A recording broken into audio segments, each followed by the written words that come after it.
अस्सलाम वालेकुम। Third year class lecture number 2 IT skills.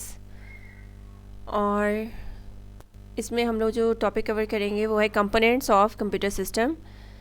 कल हम लोगों ने जो लेक्चर में चीज़ें कवर की थी वो कौन कौन सी थी। हम लोगों ने बेसिक कॉन्सेप्ट सीखे थे कंप्यूटर के। आउटलाइन आप लोगों के ग्रुप में शेयर होगी है, तो आप लोग वहाँ से चेक कर सकते हैं कि कौन कौन सी चीज़ें आप लोगों ने कवर कर ली हैं अभी तक। ठीक है, बेसिक कॉन्सेप्ट्स कंप्यूटर के, उसके बाद फंक्शंस और हार्डवेयर, सॉफ्टवेयर और कुछ और कॉन्सेप्ट्स हम लोगों ने देखे थे, डाटा और इन्फॉर्मेशन का। ठीक है, आज जो हम लोग का कॉन्सेप्ट है वो कौन सा है? Components of computer system. Computer system के कौन कौन से कंपोनेंट्स होते हैं, मेजर कंपोनेंट्स। ये डायग्राम आप लोग देख रहे हैं, CPU, memory, input output devices और स्टोरेज डिवाइसेस। इन्हीं को आप लोग नोट कर लीजिएगा स्लाइड्स में से कौन कौन से कंपोनेंट्स हैं। Central processing unit, CPU, memory unit, secondary storage devices, input devices, output devices. Computer के पार्ट्स या उसके जो कंपोनेंट्स हैं, जब सिस्टम यूनिट जो है कंप्यूटर का, सीपीयू भी जिसको कह लेते हैं, उसको अगर हम अंदर से देखें तो उसके अंदर इस तरह से कंप्यूटर हमें नज़र आएगा। ठीक है, सिस्टम यूनिट के कौन कौन से पार्ट्स नज़र आते हैं, इनके बारे में आज हम लोगों ने पढ़ना है कि कंप्यूटर सिस्टम के बेसिक कंपोनेंट्स कौन कौन से होते हैं, कंप्यूटर जिनसे मिलकर काम करते हैं। इसमें एक ग्रीन कलर का बोर्ड आप लोग देख रहे होंगे। ठीक है, ये बड़ा बोर्ड होता है जिसके ऊपर सारे इसके कंपोनेंट्स अटैच होते हैं। क्या कहलाता है? मदरबोर्ड। ठीक है, ये क्या कहलाता है? Green board, motherboard. और उसके अलावा इसी के ऊपर जो है सेंट्रल प्रोसेसिंग यूनिट, जो बेसिकली हम इसको कह देते हैं लेकिन वो इसके अंदर एक हिस्सा होता है। ठीक है, ब्रेन होता है कंप्यूटर का, इसके ऊपर अटैच हुआ होता है। और फैंस नज़र आते हैं। फैंस किस लिए होते हैं? ताकि कंप्यूटर में अगर हीट जनरेट हो रही है, ठीक है, तो उसको कूल करने के लिए। और उसके अलावा कंप्यूटर की मेमोरी जो है उसके बारे में देखेंगे। हार्ड डिस्क कंप्यूटर की जो है उसके बारे में देखेंगे। ठीक है, आज के टॉपिक में सबसे पहले क्या है? Central processing unit, brain of computer. और ये सारे ऑपरेशंस कंप्यूटर के परफॉर्म कर रहा होता है। इस तरह की चिप होती है जो कि मदरबोर्ड पर अटैच होती है कंप्यूटर में। इसको प्रोसेसर भी कहा जाता है। ठीक है, दूसरा नाम क्या है? प्रोसेसर। आप लोग एमसीक्यूज़ के पॉइंट ऑफ व्यू से ये चीज़ें नोट करते जाएं कि सीपीयू जो है वो प्रोसेसर भी कहलाता है। It directs and controls the entire computer system and performs all the arithmetic and logical operations. Arithmetic operations कौन से ऑपरेशंस होते हैं? जिनमें कैलकुलेशंस हो रही होती हैं, प्लस माइनस वगैरह, वो क्या कहलाते हैं? अर्थमेटिक। लॉजिकल ऑपरेशंस कौन से होते हैं? जिसमें नंबर्स को आपस में कंपेयर किया जा रहा होता है। ठीक है, नंबर्स को या कैरेक्टर्स को आपस में कंपैरिजन जब होता है तो ये कैसे ऑपरेशंस कहलाते हैं? Logical operations. ठीक है, कंप्यूटर का सीपीयू जो है वो सारे ऑपरेशंस परफॉर्म कर रहा होता है, अर्थमेटिक, कैलकुलेशंस के और लॉजिकल ऑपरेशंस। कहाँ पर अटैच होता है? मदरबोर्ड पर। मैंने आप लोगों को भी बताया कि इस तरह की चिप होती है जो कि मदरबोर्ड पर अटैच होती है। और समटाइम्स इसके ऊपर फ़ैन भी लगा होता है इसको कूल करने के लिए। उसके बाद नेक्स्ट जो इसका कंपोनेंट है वो कौन सा है? मेमोरी, या कंप्यूटर का मेमोरी का जो यूनिट है। इस तरह से कंप्यूटर की जो मेन मेमोरी होती है, जैसे ह्यूमन मेमोरी होती है, इसी तरह से कंप्यूटर की जो मेन मेमोरी है, कंप्यूटर में बेसिकली दो तरह की मेमोरी इस्तेमाल होती है, मेन मेमोरी और सेकेंडरी स्टोरेज। क्या डिफरेंस होता है इसके बारे में हम देखेंगे। ठीक है, मेमोरी यूनिट या कंप्यूटर की जो मेन स्टोरेज है, जिसको रैम भी कहा जाता है। ठीक है, रैंडम एक्सेस मेमोरी है, लेकिन आप लोग इसकी जो है शॉर्ट फॉर्म ये याद कर लें, रैम। ये क्या करती है? Closely connected to the processor, CPU के साथ क्लोजली कनेक्टेड होती है क्योंकि मिल के काम करना होता है। ब्रेन कैलकुलेशंस कर रहा होता है और मेमोरी जो है वो डाटा जिसके ऊपर काम हो रहा होता है उसको स्टोर कर रही होती है। ठीक है, तो डाटा के ऊपर चूँकि ऑपरेशंस परफॉर्म करने होते हैं, इसलिए प्रोसेसर और मेमोरी यूनिट मिलकर काम करते हैं। Holds the program and data that the processor is actively working with. उन प्रोग्राम्स को और डाटा को अपने पास रखती है मेमोरी जिसके ऊपर प्रोसेसर काम कर रहा होता है। Needs constant electrical power to keep its information. इसको मुसलसल पावर की ज़रूरत होती है।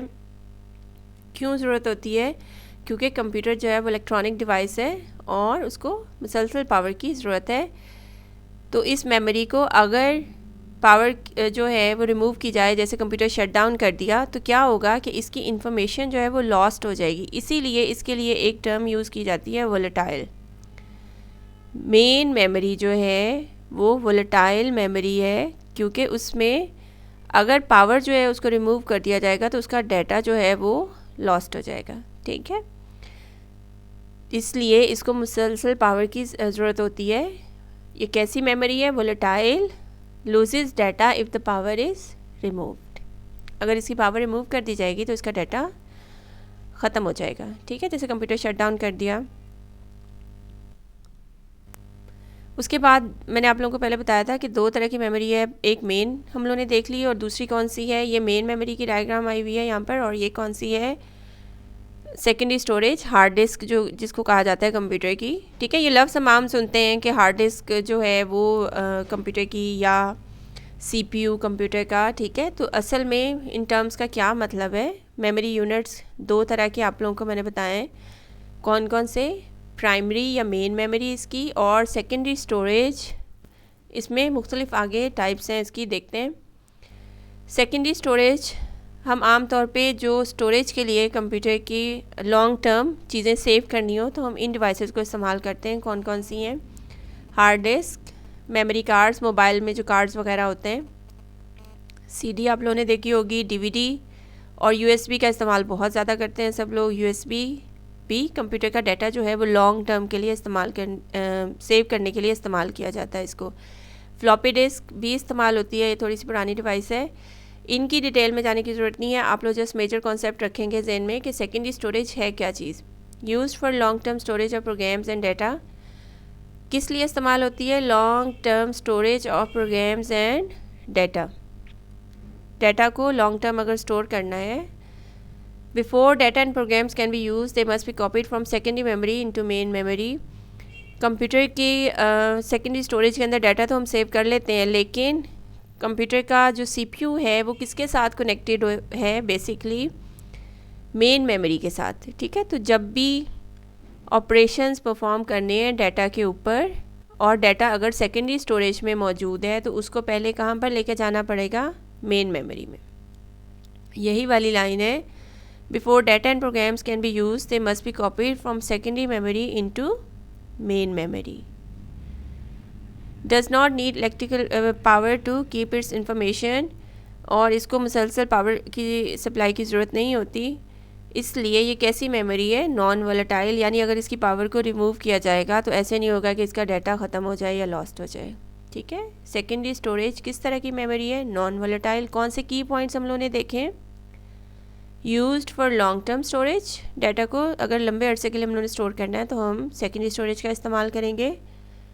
और अगर इसके अंदर डाटा मौजूद है, उस पर काम करना है अगर सीपीयू ने, तो वो पहले कहाँ पर लेके जाएगा? सेकेंडरी स्टोरेज से मेन स्टोरेज में। और ये नॉन वोलेटाइल मेमोरी है, इसको मुसलसल पावर की सप्लाई की ज़रूरत नहीं होती। उसके बाद नेक्स्ट कंपोनेंट कौन सा है? अगर आप लोग इसकी प्रीवियस जो डायग्राम है उसमें देखें, हम लोगों ने कौन कौन से कंपोनेंट्स देखे थे? सेंटर प्रोसेसिंग यूनिट, मेमोरी और स्टोरेज डिवाइसेस, ये तीन हम लोगों ने देख लिए हैं। अभी कौन सा नेक्स्ट करने लगे? इनपुट और आउटपुट। टॉपिक आप लोगों का क्या है? Components of computer system. Computer system के हिस्से कौन कौन से हैं?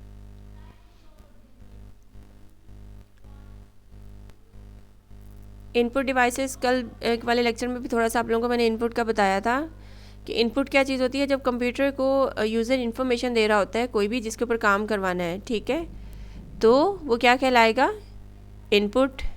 वो डिवाइसेस जिनको इस्तेमाल करते हुए इनपुट दी जाती है वो क्या कहलाती है? Input devices. Allows data and programs to enter computer system. ठीक है, कंप्यूटर सिस्टम के अंदर डाटा और प्रोग्राम एंटर करने के लिए किसका इस्तेमाल किया जाता है? इनपुट डिवाइसेस का। बहुत सारी होती हैं, यहाँ पे कुछ मेंशन की हुई हैं।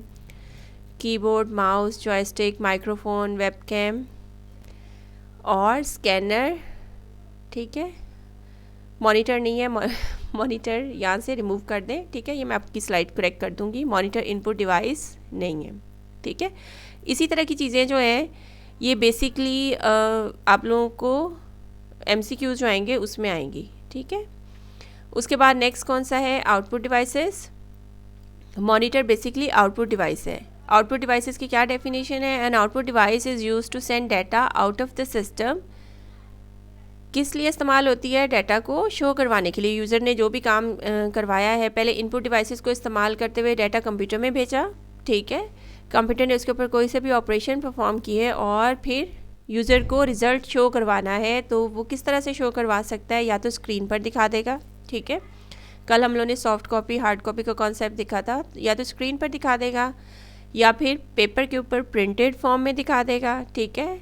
या जो है बेसिकली इस तरह से रिजल्ट शो किए जाते हैं। लेकिन अगर ऑडियो वीडियो का डाटा है तो फिर स्पीकर के ज़रिए भी कंप्यूटर को जो यूज़र है उनको आउटपुट दिखाई जा सकती है, ठीक है।